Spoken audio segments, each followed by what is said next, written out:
Over the past few months, it's been looking like Governor Hope Uzodimma of Imo State has been really on a mission to fix every road problem in the state. And guess what? He's been delivering back to back and on time.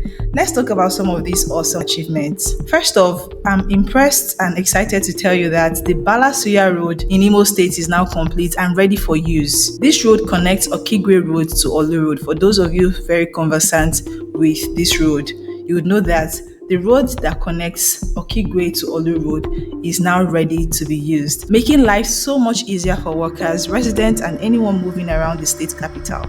Just imagine how much smoother daily commute will be, not to mention the boost it will bring to businesses.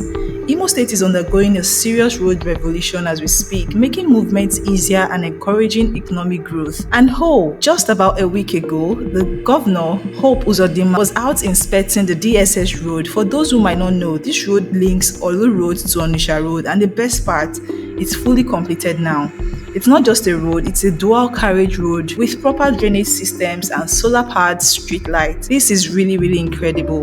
That means it's built to last and is super safe for everyone. Another thing we need to talk about is the Olu-Uruala-Kokwa Road, specifically the Umuchima section. This one has been a long headache for years because of serious heavy erosion in the area. At some point, the road was practically split into two, but Governor Hope Uzodimma wasn't having any of that.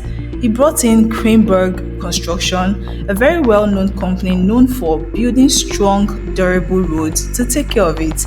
They are using advanced engineering to tackle the erosion once and for all. And the project includes proper drainage, culverts, and even bridges to ensure that this road can withstand anything nature throws at it. And the pace of the work, oh my goodness, is super impressive and fast. If we're being honest, Hope Uzodimma has been knocking this project out within the promised time frames, right? Now I know some people might say, oh, is road construction the only thing Governor Uzodimma is doing? Well, let me tell you this, even many of these roads are federal roads, but he's not really waiting around for the federal government to act. He's stepping in because he doesn't want the people of Imo State to keep suffering from bad roads. And while we are hoping for a refund from the federal government, Uzodimma's priority is his people's comfort and safety. So, whether you're in Imo State or just passing through, one thing is clear: the governor is on a mission to fix every road problem and make life better for everyone. Here on Ebonyi People TV, we are on about bringing you all of the latest updates, good news straight out of Southeast Nigeria. What do you think about all of these developments? Let's hear your thoughts in the comments. Don't forget to like, share, and subscribe to Ebonyi People TV for more updates like this one. See you in the next video. Know-how and experience to do the job so that we can create a permanent solution.